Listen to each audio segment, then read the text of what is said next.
بسم الله الرحمن الرحيم. الصلاة والسلام على رسول الله. اليوم هو 6 سبتمبر 23. معكم محمد البشير مبارك من الصحراء الغربية المحتلة من طرف جارها المغرب، بيان له من لعنة وخزي وعار. اليوم نتكلم على المغرب والصحراء الغربية. المغرب اليوم يا إخواني في حالة يرثى لها من الغلاء، المعيشة والتفكك والضعف والانهيار الاقتصادي وغياب وضعف السلطة ومرض الملك والجفاف والأمراض وأشياء غريبة لا يعجز اللسان عن ترجمتها أو تفسيرها. الناس تبحث وتريد أن تعرف السبب أو كأنها تريد أن تجد حلا أو تفسيرا لهذه الحالة الغريبة التي يعيشها المغرب اليوم. لكننا نحن نظن أنها ما حل من المغرب اليوم هو دعوة الشعب الصحراوي المسلم المظلوم المشرد من طرف هذه الدول المغربية الظالمة الدكتاتورية المطبعة مع الصهاينة. وعلى ذكر تطبيع المغرب مع الصهاينة، المغرب هو بلد مسلم عربي مليء بالمساجد والمصاحف والناس المتدينين الركع السجود، وقد فرض عليه هذا البلد المسلم الطاهر المتدين المتشبث شعبه إلى درجة كبيرة بالدفاع عن القدس وعن فلسطين وعن أهلها الذين يذبحون يوميا من طرف الصهاينة. فإذا بالنظام يأتي بجيفة الصهاينة يجرها ليدخلها للبيت المغربي الطاهر.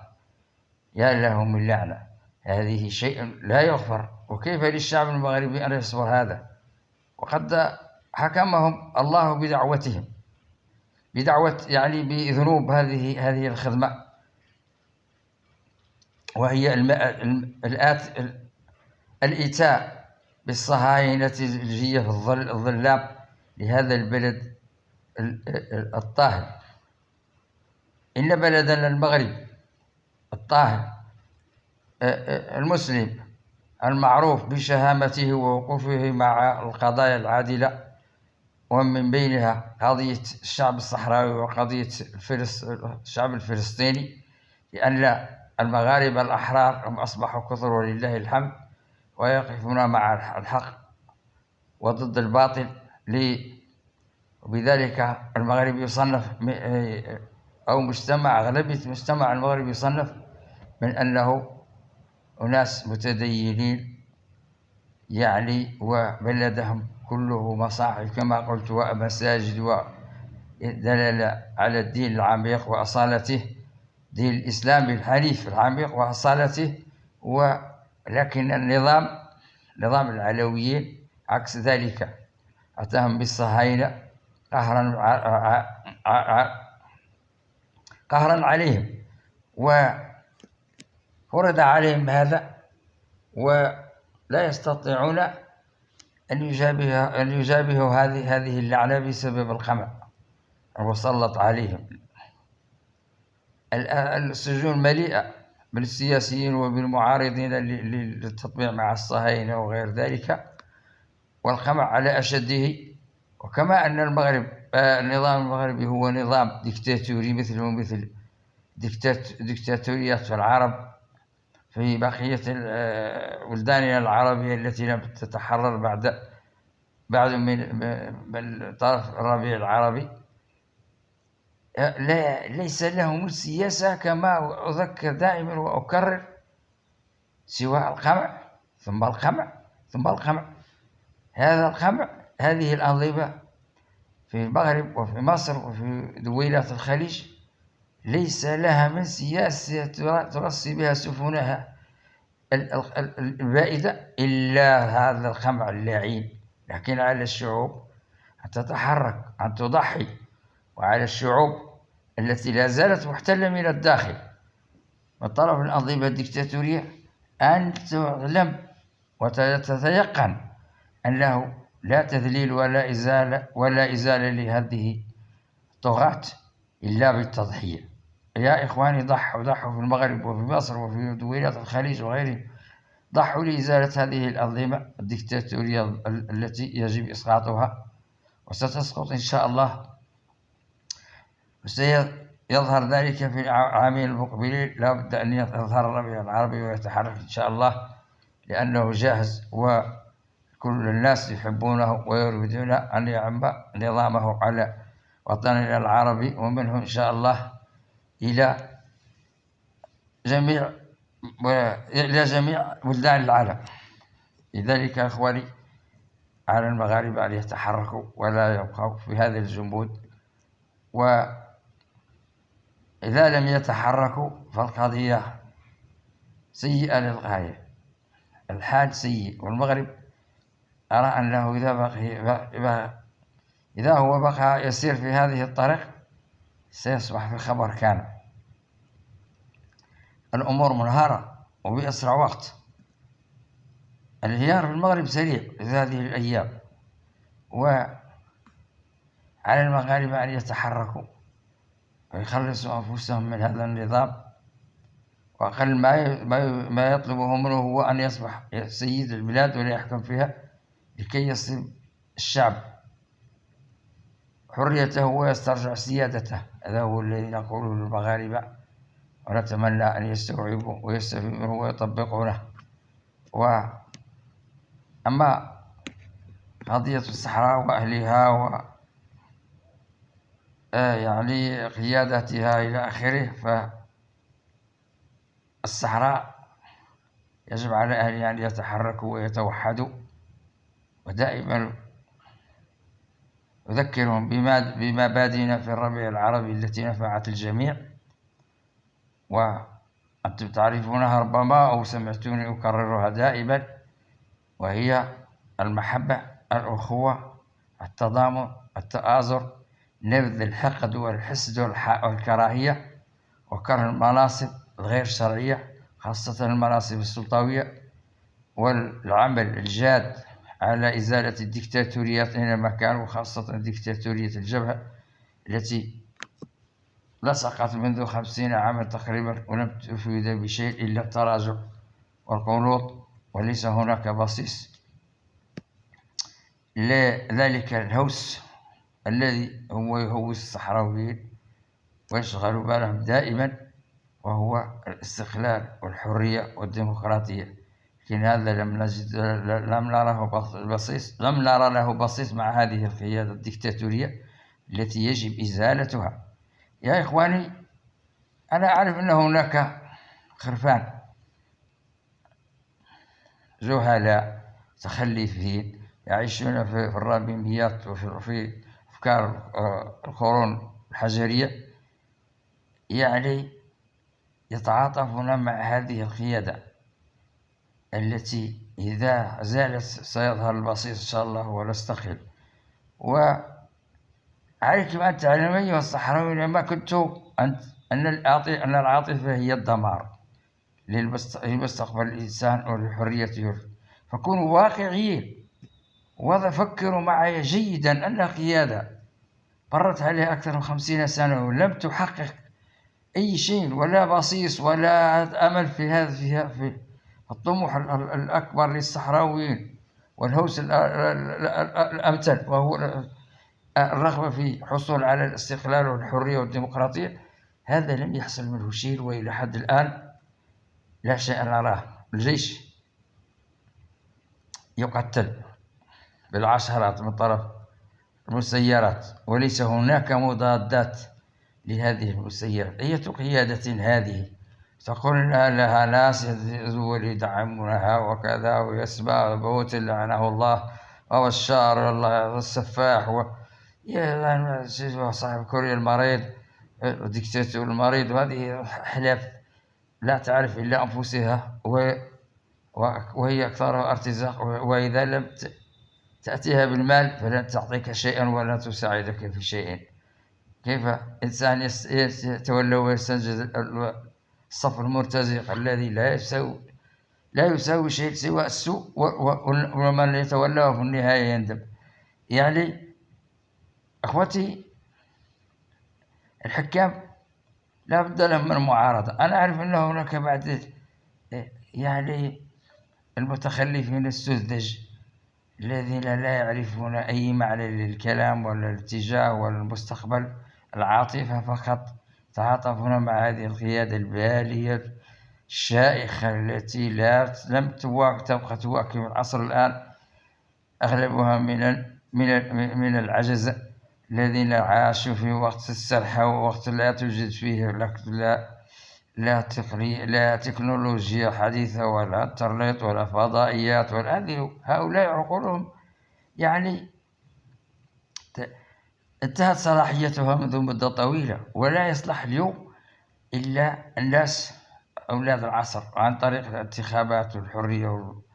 وعليهم أن يعلموا أنه أفضل فترة الآن يجب الحكم فيها هو حكم العسكر، لأن نحن ليس لدينا مشروع مدني أبدا، لا صناعة ولا تجارة ولا أرض مسيطر عليها مفيدة ولا أي شيء.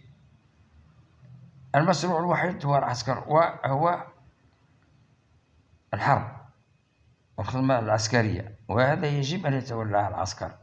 على العسكر أن يقبض هذه القيادة الديكتاتورية ويعرف أين يضعها ويتولى السلطة. لماذا؟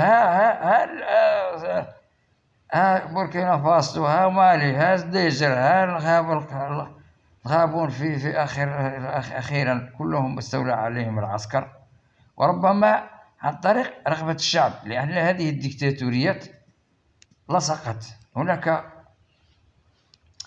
يعني النيجر التي يقولون أن رئيسها يعني هو منتخب، ولكن سمعنا إخبار كثيرة عن طريق أبناء شعبها أن هذه الانتخابات تشبه شائبة، وأنها يجب أن تصفى وأن تبعاد وأن يعاد الدستور إلى آخره. وانقلب العسكر، وهو يعتبر غير شرعي لأنه انقلب على حكومة تعتبر ديمقراطية. لكن الخلاف القابون نحن نؤيده، وهو مشروع لأنه انقلب ضد الدكتاتورية اللاصقة منذ عشرات السنين، وقهرت الشعب ولم تتبدل ولا تريد، وزور الانتخابات وقلب عليها، وتعهد أمام العالم أنه في فترة انتقالية قصيرة سينجز دستور ديمقراطي، وينظم انتخابات حرة شفافة نزيهة، ويسلم السلطة لمن يفوز فيها. هذا شيء جميل جدا، ونتمنى من جيشنا الصحراوي أن يحذو جيش القابون، هذا هو الذي سيخلصنا من هذه القيادة الدكتاتورية ومن الاحتلال نفسه. لأنه إذا تولى الاختصاصيون خدمتهم العسكرية وتولوا السلطات أينما كانت، سيقف معهم الشعب وسيتجند كله، وبذلك يتم تحرير الأرض. هذا هو الذي يتمناه. وعند تحرير الأرض الصحراويون ليسوا أغبياء وليسوا غير متحضرين، حتى في العسكر سينظمون الانتخابات حرة نزيهة ويسلمون السلطة لمن فاز من المدنيين، مع اشتراك العسكر في بعض الوزارات لكي لا يبقى مهمش في الدولة. وهذا هو الذي نريده ونتمنى أن يحصل. وعلى الذين لا يستوعبون كلامي هذا أو لا يحبونه، أقول لهم أنهم غالطين تماما. نحن نأخذ غير نأخذ هذا إلا من زاوية المعارضة. اعلموا يا إخواني أن أي حكومة وأي حكام وأي رئيس وأي وزراء إذا ما لم يجدوا معارضة تقف أمامهم يتحولون إلى ديكتاتوريين مفسدين مهينين للشعب. لا بد من المعارضة، وكلكم معارضة لهم لكي تصلحهم، وما يمكن للحكام أن يصلحوا إلا بالانتقادات. ولا تخافوهم ولا تحشموا منهم واتخذوهم الانتقادات البناءة، وما أكثر الانتقادات البناءة التي هي أمامكم، ولماذا لا تقولونها وتصرحون بها؟ الديكتاتورية على أحد والضعف والفشل، هو الجيش يموت بالعشرات، والآن وصلت إلى قادة النواحي. هذا شيء يعني غريب. يجب تغيير هذه القيادة في أسرع وقت يا إخوان. إني لكم من الناصحين، لا تبقوا عاطفيين وخليتونا بالعاطفة الهوجاء يا إخواني، وكونوا واقعيين. احنا ما كارهين حد، صحراوي كامل يوقف بهم يا غير اللي تحول إلى ديكتاتور باغي لا يتملاصق على الكرسي. وأنا سمعت أنه في تلفزيونهم الأمن من هون، الأمن لاش معناها أن الشعب ولا معارضة كبيرة فما تيعي يدوروا يقمعوها.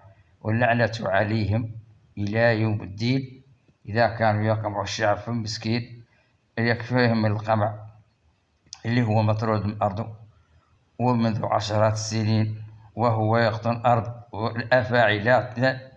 الأفاعي لا تستطيع أن تعيش هناك، ولا سيما البشر يا إخواني. هذا شيء فظيع، يجب أن تتحركوا وغيروا الوضع. والانتفاضة جاهزة وواجدة وحاضرة. ورأيت عندما جابني السورة تحركت الانتفاضة، ولكن المشكل الذي تخاف منه الانتفاضة يا إخواني هو ذيك القيادة، راهي ما يصالح هالشي. خايفين لا تطحن الناس الأكثر وتجي ديكتاتورية كي ديكتاتورية. ترى كررت هذا مرارا وتكرارا. ديكتاتورية الغذافي بن علي وحسني مبارك إلى آخره، وبوتفليقة إلى السباوت. يعني شو نقول لك؟ لا إله إلا الله. الشيء لا تخاف، نحن نخاف من هذه وبقينا حايرين. لو كنت اللي زوجوا عنا ذيك القيادة قلبتوا عليها. جبتوا لنا العسكر كاع مرحبا به وسهلا يحكم من حد الحرب كاينة لين تتحرر. يتعهد لنا أنه منين تتحرر البلاد كيما قلت انتخابات حر نزيهة ويسلمها للمدنيين اللي من أنفاس، وتكون معه شراكة في بعض الوزارات. ومرحبا وسهلا، وهذا خالد زين ونبوه لكي لا يبقى حد مهمش. وهكذا هذا الشيء لا بد منه، وخاصكم تفعلوا في أسرع وقت. ما هي القيادة راهي تحانوا تحشم، راهم ما يحشموا. تحانوا يقولوا بركة، راهم والله واخا تدفلوا عليهم، واخا تقول واخا ما يتحركوا إلا ما قنعتهم بالقوة، لأنهم ديكتاتورية يا إخواني. ما ينفع فيها ما هو الطرد بالقوة. لا تورطوا راسكم، لا تحانوا يقولوا وراهم لا يعياو وراهم لا يموتوا يموتوا كيف يموت الديكتاتور الفايتين. موت الحسن الثاني راهو مات وشلون جاو بلدو. الديكتاتور دائما شحال يموت هو الافعى. وعند مني تشيخ الافعى وتضعف والله تموت، يموت افعى ثانيه شابه اكثر منها، امضى منها سنين واخطر منها سم، تفعل اكثر ما كانت تفعل الافعى الشيخه. ايوا اخواني، رانا هالشي راكم عييتوا صح وزقيله الى الغير ورعف وشكل عنا. انا هذا باغي رفعه، باغي مال، عندي سبحت ورقي عليا الدروس ونقول هذا الكلام مصلح احتلال. ما نعرف فين تيجوا لي ولكن ما غادي يجوا والله يقعدوا. انا ما غادي لنا في الحبس، انا محبسه كامل. حنا ما نطمر اصحاب قديم يزيد وعلى الصحراويين كاملين ان ياخذوا حذر ويبعدوا الخوف ويواجهوا الغزاة. ولكن ما هو بالعنف بالنسبه للارض المحتله من المحاميد الى الاقوار بالسلميه او بشيء زين وحاضر، والتعامل الجيد مع المستوطنين المغاربه المسالمين الذين لا توجد فيهم حالة يعني الجاسوسية ولا التشكامة ولا البرقاقة، لا، ناس عادي يتولوا بدون الخبز، تعاملوا معهم أحسن معاملة ونوعهم شوي شوي من الصحراء. راهي ما يلكم يا ناس. قال لي واحد أستاذ كبير في أحد المدن المغربية الكبرى هذه الأسبوع الفايت، قال لي بغيت نسولك يا صحراوي. هو أنا استحبت معاه، هو إنسان معدل وعزيز وبستاغ بياري وفلوس ياسر وسميتو. قال لي هايك الصحراء واش مغربية والله ماشي مغربية؟ قلت له لا لا لا وألف لا، ليست مغربية. قال لي ياش اش تقول؟ قلت له ليست مغربية. أو قال لي ما قلت له أنتم الصحراوي هي ليست مغربية. قلت له قلت له كلمتهم، قلت له وراك قال لي صح. دابا قال لي تأكد أنها ليست مغربية، لأن قال لي الصحراء راهم يغربوها. لا ما هذا قال لي نظام خطر وخنزر وخط طبع مع الصهاينة وخا ما عرفش عدل، راهم ما عندهم أي مغرب الصحراء إلا ما بغربوها لا. أنا قال تأكدت، أنا قال معاكم صح. يعني خاصنا نصارحوهم يا صحراويين في الأرض المحتلة، صارحوا المستوطنين بهذه الطريقة المهذبة. الحق معاه هو السبيل يقول لك الصحراء لا، الصحراء ما هي مغربية، ونجبدها له. نحاول نجبد الحديث باش نقولوا عن الصحراء ما هي مغربية، وحنا صحراويين وانتم مغاربة، وخير ونبغوا المحبة بيناتنا، حسن الجوار، ويصل الصحراء لنا اللي نفتحوا لكم الباب وتفتحوا لنا الباب ونبركم وندخلوا كإخوة كدم ولحم. طب ما عندنا مش نحيدوا كاع نقلعوا كاع حنايا، نزولوا باسبور ونزولوا الفيزا ونزولوا الجمارك ونزولوا كل شيء، ومنها ان شاء الله الى فتح الباب للوحده العربيه من المحيط الى الخليج. الشيء قال ولا وقت اللي عارضني وحدين شوي متخلفين يقولوا لي انت ماشي مغربي. قول لهم لا ماشي مغربي. والجنسيه عندك شي؟ راهي جنسيه مغربيه. قول فعلا انا عندي الجنسيه المغربيه، ولكن جنسية الدبابة وليست جنسية القلب. والله ما يبقاش اتصلتوا ما يعرفوش ليه يقولوا. ياك سمعت؟